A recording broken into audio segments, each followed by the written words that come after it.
Hello everyone and welcome to this new edition of Euroquestions, the bi-monthly webinar of the Jacques Delors Institute. Today we have the pleasure to welcome my colleague Eulalia Rubio, Senior Research Fellow in Economics Affairs at the Jacques Delors Institute. The next EU budget must square a near impossible cycle, manage the phase-out of NextGenerationEU funds, cover 24 billion a year in debt repayment, and respond to mounting demands on competitiveness, resilience, and defense. The European Commission has now put forward a surprisingly ambitious proposal, but one that is also politically fragile. A recent paper co-published by the Jacques Delors Institute in Paris and the Jacques Delors Centre in Berlin takes a deep look at the Commission's proposal for the next Multiannual Financial Framework and suggested some principles that, according to the author, should guide the upcoming negotiation. So I remind you that you can use the Q&A tool at the bottom of your screen to ask your question. Eulalia, over to you. Thank you, Lara. Thanks to all. So yeah, as you say, I'm here to present a bit what was this paper that we published together with our colleagues from Berlin. So I must admit I'm a bit nervous because the MFF proposal is so huge that we did the first assessment, but as many people working on these questions, we are still digesting, we are still reading, more than hundreds of pages with details. So maybe some of the things, we need a bit more time to understand. But it was a very nice exercise, and I think we were at least able to find a consensus on what was our first assessment of this proposal. And I would say that the paper, I will not present the paper because I would really like to have an exchange with questions and answers with the people that is following the webinar. And the paper, there's a lot of details about the three headings of the next MFF. But I would say that basically, in the paper, we pass two main messages, which are maybe important to pass and which are not always consensual among all the people working on the MFF. The first message is that the Commission proposal, all things take into account, and providing the circumstances that you have been very well described, is, in our opinion, a good proposal, a good starting point. And I can develop this further, but I will come back to this later. The second main message is that we start with a rather good proposal, but there are high risks of being significantly curtailed and weakened during the negotiations, because we know how they work, the MFF negotiations, and we should not fool ourselves. It will not be different than past times. MFF negotiations have always been very much focused on net national interest, net returns. And in a context as today, with much more focus on the surge of nationalistic countries, it would be fool to think that people will not behave in this way this time. So we wanted to pass some messages about how to set good basis for the next MFF proposal.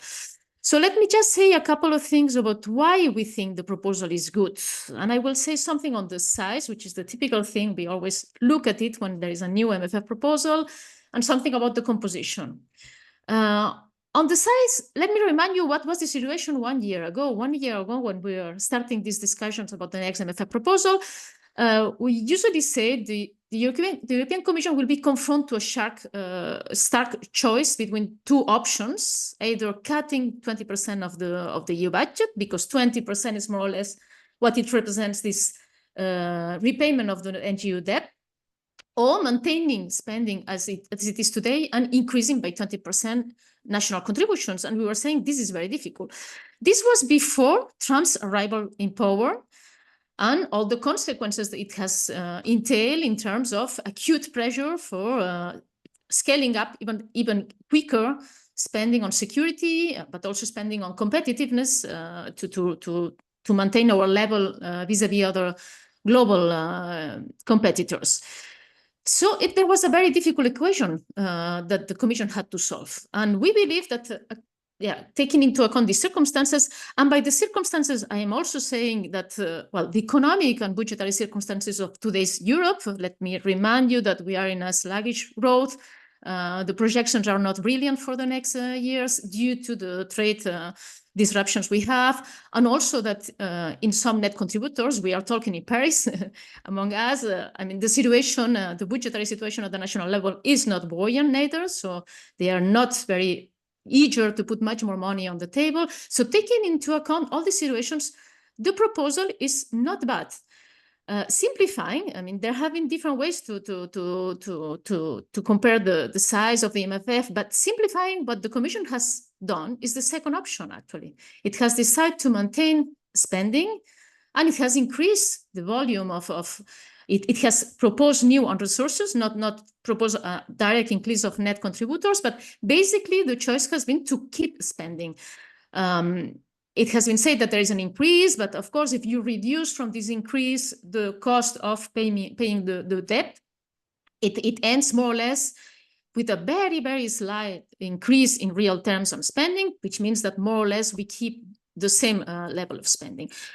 So then we can discuss whether or not it is needed, according to the needs we have, Europe, to put more spending at EU level.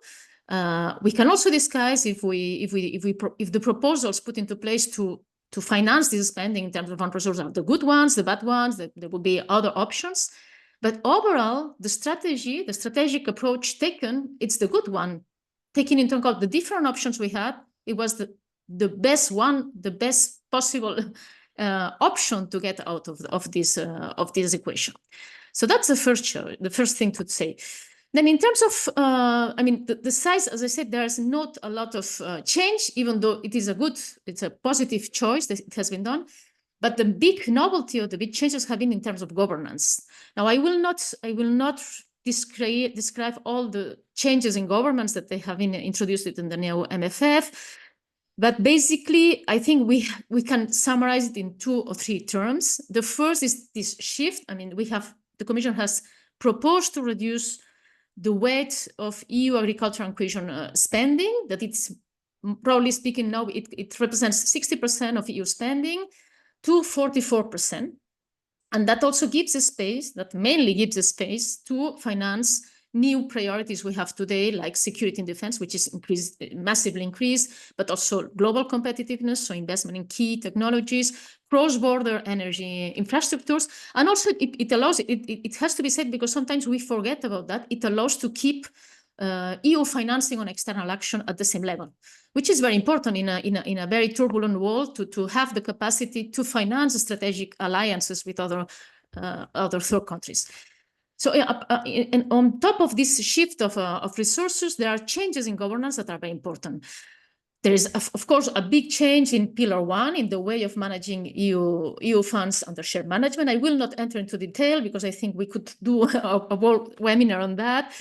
But apart from this, I would say, in general terms, what we see is an effort of simplification, which we expected already. But for me, it's not the most important thing. The most important thing probably is this emphasis on flexibility. And that's very important. Until now, flexibility was seen as something very technical in MFF debates. Now we realize that it can be really a game changer, actually, if we introduce much more flexibility. It's something that is needed, not only to react to crisis, to adapt to normal times, because times change so fast and priorities change so fast. Now, we believe that this is very important also to be kept in the next in the negotiations. So let me say something about what are the main messages we pass on how to organize these MFF negotiations, and what are the 4 points we have to be very careful to take into account. One of the first messages that we believe it's very important to defend this change in composition of the proposed budget. It is important, of course, that does not mean, and I want to be clear on that, that does not mean that the objectives attached to cohesion and to agriculture are important, and that the EU must have an important role in keeping these objectives. But that does not mean that the EU budget should devote 60% of the budget on these 2 objectives. There should be a way to also advance this objective through other means, and mainly also through national budgets, because we need more space. We need more space for these new common priorities. So, roughly speaking, the proposal of the Commission is 50% on Pillar 1, which is all EU funds under shared management, 30% Pillar 2, competitiveness, 10% Pillar 3, external action. It would be very important to try to keep this broad composition. That's one of the messages we wanted to pass. The second is the stress on flexibility. As I said before, we believe this is key and this can be a game changer. At the same time, there are different ways of doing the flexibility, and we are also very careful in making this distinction and saying, well, flexibility should not equate to discretion to the Commission, should not equate to arbitrariness in deciding how to spend the money. So there should be good ways of using flexibility, and each time the flexibility requires, for reasons of urgency or wherever, you need to be quick and you need to give to the Commission this capacity to quickly reallocate. This should be accompanied with appropriate accountability measures. But in general terms, the most favored way of doing flexibility, and we believe that's very important, is through the annual budget procedure. And this is very important also because it's a way of giving again to the European Parliament more voice and more capacity to influence on spending. Let me remind you that in the MFF, the Parliament has not a lot of capacity to decide because it just has the right to consent to the proposal that has been negotiated among the member states in the Council. Whereas in the annual budget, the thing is much more, it is balanced actually, the power of the Council and the power of the Parliament, they are on equal terms, plus the Council adopts under qualified majority, which is also very good. You're not at risk of being vetoed by one member state. So the annual budgetary procedure is a very good procedure. Of course, we don't want to decide every year all because we don't want to have a budgetary crisis every year, but giving a bit more space to modify spending at the annual basis, it's a very good thing, we think. The third point is, well, and this may be one of the most contentious points maybe in our study, is that we believe the turn toward national regional partnership plans, it's a good one. It is polemic, it is difficult, it can be difficult to implement, but all things taken into account, we think that it's a good basis, and that, of course, there might be things to improve in the way of governing these new national plans, which will be huge plans, merging a lot of current funds, and which also imply a change in the way of disbursing the money, going more to the RRF-like model. There might be specific things that can be improved, but there are also good things in the idea of going towards this logic of single plans. And the fourth point that is also very important is that we also believe that if we want to further modernize the project, if we want to further reform the EU budget, that's more a message for net contributor countries, which always keep on saying that we need to modernize the budget, meaning changing even more the reallocation of the spending. Well, this any good and radical reform cannot be built on cuts. If you want to reform, you need to put more money on the table, because it's very difficult to reform the way of using money by cutting at the same time.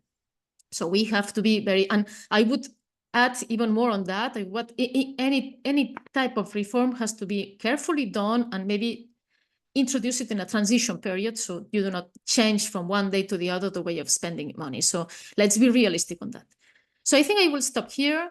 I haven't said anything on resources, as you have seen. This was not one of the key points of our paper, but it's all, of course, part of the MFF. But there are many other aspects that are included in this paper.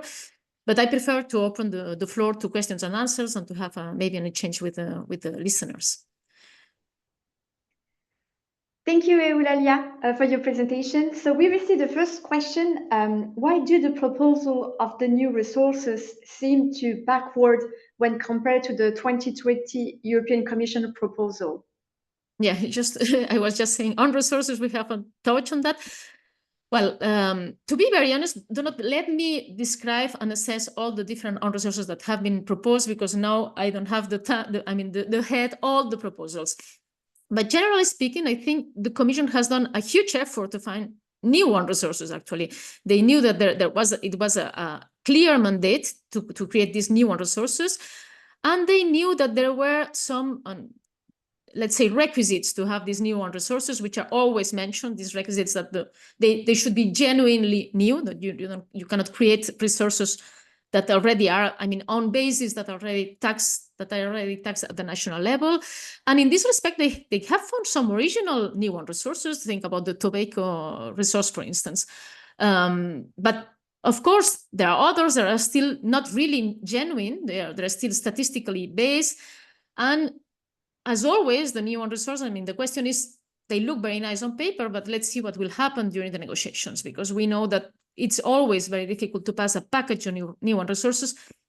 Every single new resource have different asymmetric effects among member states. So the ones that are harmed by one resource tend to block this one resource, whereas the others tend to favor the one that is favorable. So unless you don't have a total compromise among member states to vote it in package, let's say, if they start to disentangle the impact of each one resource and assess each one resource independently, there's the risk that they block a lot of them. So that's the main risk. So that's why I tend to be skeptical always with the capacity to introduce this new resource. But of course, it's the good approach by the Commission to propose resource, and it is the good approach to be open also to new ideas, actually, as they are. Thank you, Eulalia. We just received a second question. So with the NRRP, the Commission gives full flexibility to national governments on what they want to finance and where, with the possibility to concentrate all investment in a few sectors, politically friendly cities or region. Then we could wonder, why having the EU investment policy at all if member states have fully liberty and barely no European common objectives? Well, I would say it's not true. The national governments will have full liberty to do whatever they want with the envelope. Actually, there are several rules to be respected. To start with, they have to negotiate the national plan in bilateral exchange with the Commission. So the Commission will take into account the country-specific recommendations made, as it was done for the Reform and Resilience Facility. And according to the country-specific recommendations made to this country, they will decide if they agree with this plan. Second, I mean, the plans, there are 5 objectives that they have to be respected, and there are some earmarked amounts. So they have a minimum amount that has to be allocated to less developed regions, a minimum amount to be allocated to social expenditure. And there are some obligations in terms of climate. So it's not totally free. So, having said so, of course, they have much more flexibility than they have today. That's a true. Is it good? Is it bad? I mean, a lot will depend on the quality of the national plans, actually. A lot will depend on the quality of the national plans. I think that, and a lot will depend on the capacity, I would say, of each member state to work in multi-level governance, actually, and to which extent the Commission can improve this capacity. Because in the end, many of the problems that are to be tackled or financed through the national plans are complex programs that involve different levels of governments in terms of competences, in terms of budget. So the best way to deal with these problems is to collaborate together and to decide what do you want to do as country on that. Now, in an ideal situation, in an ideal country, that works very well, that should work very well and be adapted to the country-specific situations. In a non-ideal situation in which this collaboration does not work very well, then we might have some problems. But we have already problems of this type. It's not that doesn't exist. But it's not that the current situation, it's much better, because when we have problems of multi-level cooperation in some countries, this, in any case, affects the way of spending EU budget and national budget, actually. You will have some earmarked budget at the regional level, but in the end, if you do not collaborate very well with your central government, you will always have problems to resolve the problems, the challenges you have, which not only depend on the use of EU funds. I mean, all the challenges, let's talk about, I mean, if we talk about cohesion depends on many other things apart from the use of the EU budget, the EU funds you receive. It depends on how you plan infrastructures, for instance, in one country, in a lot of things that are not necessarily in all countries heavily financed by the EU. So you need this capacity to, in an ideal world, you need this capacity to coordinate different levels of governments. And the fact of earmarking very strictly EU funds at the regional level, at the national level, should not be seen as a way of, as a bypassing this problem. This problem will exist anyway. So that's my vision of this question. Thank you, Eulalia. Maybe a follow-up question on member states. So several member states, Germany, Netherlands, Belgium, and possibility also France already said that the budget is too high and they want to reduce it. As the competitiveness fund is central in the European Commission proposal, which policy do you think will suffer from these expected cuts? Well, yeah, which policies we know it. I mean, it's not. It should not be difficult to imagine what will be more in danger of being cut, actually, because if we look at the precedent 2, 3 MFF negotiations, it's always the same dynamics. Actually, cuts are mostly affecting the areas in which spending is not reallocated among member states, because of course no member state has a direct. I mean, feels like being beneficiary of this direct beneficiary of these funds. So normally, let me remind you that in the last MFF, there was also a big proposal to shift spending from shared management to direct management, and it was reversed during the council negotiations. So normally what is more affected is all related with competitiveness funds and external action. In this MFF negotiation, there might be a bit more sensitivity or a bit more awareness of the need to keep parts of this heading 2 competitiveness fund. I'm thinking about defense, security, also maybe competitiveness.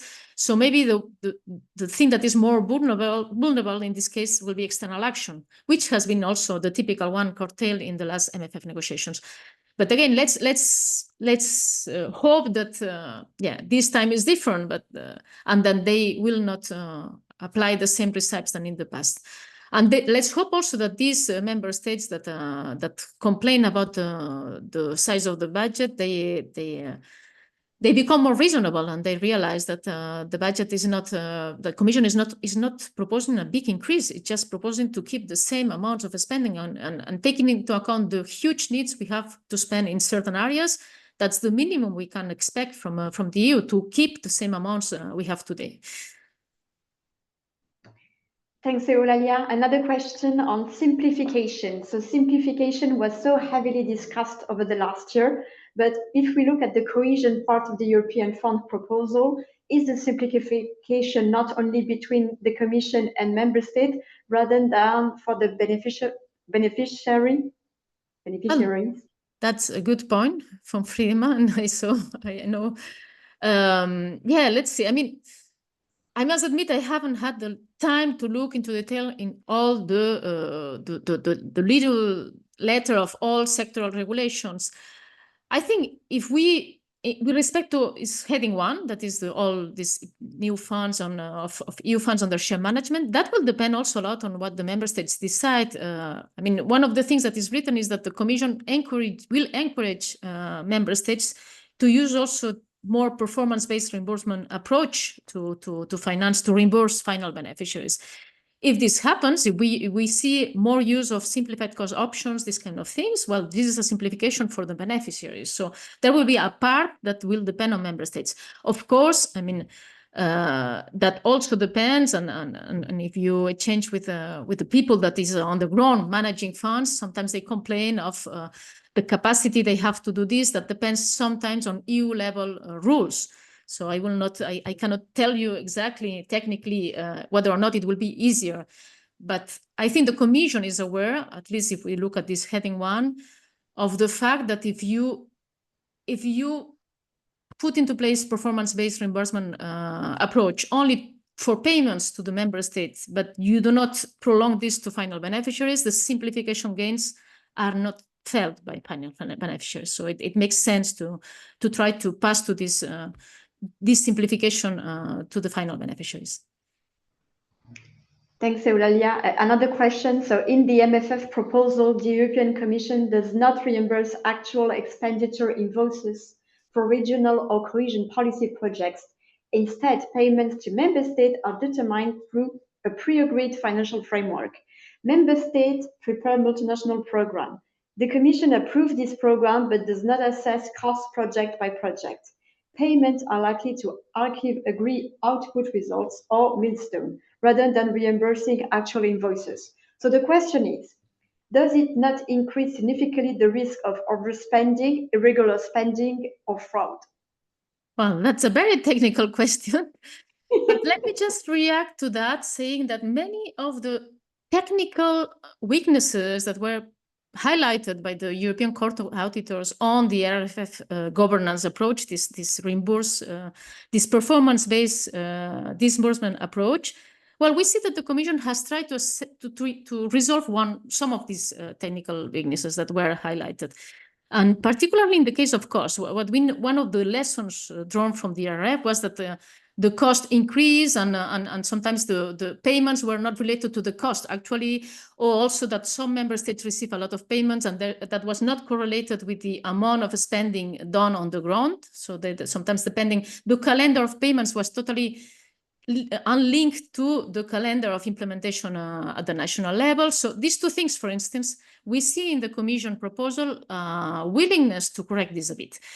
And what we see, for instance, is that the Commission proposed that each milestone, each action that is financed, it is accompanied by an ex-ante projection of costs, and that this is taken into account to calculate the payments. So the payments will be more related to the real cost, or to the estimated cost, not the real cost, sorry, the ex-ante estimated cost of investments. And then there is also the proposal to review the estimations of cost in the midterm review, because they don't want to commit the same mistake than in the past, that they estimate the cost at the beginning. Then we had a lot of inflation because of the Ukrainian crisis, energy crisis, and the costs, they were not related with what was estimated in the beginning. So just to summarize, we see that the Commission has integrated some solutions or has taken into account some of this criticism. Yeah, I mean, it's maybe a way of wrapping it up is that it is a new way of using the money with respect to the cohesion, but it's not totally new in the sense that now we have the lessons learned from the RF. And to be positive with the Commission, we see that they have learned some lessons and they have tried to improve some lessons, some things that did not work very well in the past. Thanks, Eulalia. Maybe one last question. To what extent does the MFF take into account the Mario Draghi's report priorities and recommendations? Wow, that's well, to what extent? Well, there is, I think it's in the line, or let's say, I mean, let me put it in these terms. I think the flavor is there. I think it's based on the same acknowledgement, the same awareness, the same observation of what are the main challenges. The problem is that if we follow Draghi on the letter, we need hugely much more investment than what we put on the table with the MFF. That's for sure. The problem is that if we want to be 100% online with what Draghi proposed, then we need to be clear. We need to raise new EU debt, actually, to invest much more. This is not proposed. This is not proposed because we know that it will not be accepted neither. I mean, you see already that net contributors complain about this keeping the same EU spending. So imagine if we propose now a new EU debt. That's not to say that it would not be a good idea, but that's the case. I mean, it's maybe not realistic today to propose this. If we want to be, if we would like to be, consistent with Draghi's vision would imply to use EU debt not only to respond to a new crisis, but to use EU debt to invest in our future, actually. And this is not something we are doing this through SAFE a bit, let's say. It's not exactly the same for defense, but we are not doing this for the other investment needs we have, and mainly for investments related with competitiveness. Well, thank you, Eulalia, for all your analysis and your time today. And thank you, everyone, for following today's Euroquestion. The publication that Eulalia was mentioning is available on the Jacques Delors Institute website to be downloaded. We will send the replay over to you later this afternoon of this Euroquestion. The next session will end on Wednesday, 24th of September, and we will have to confirm the guests and the topic. So thanks again. Thanks, Eulalia, and have everyone a nice afternoon. Thank you. Bye-bye.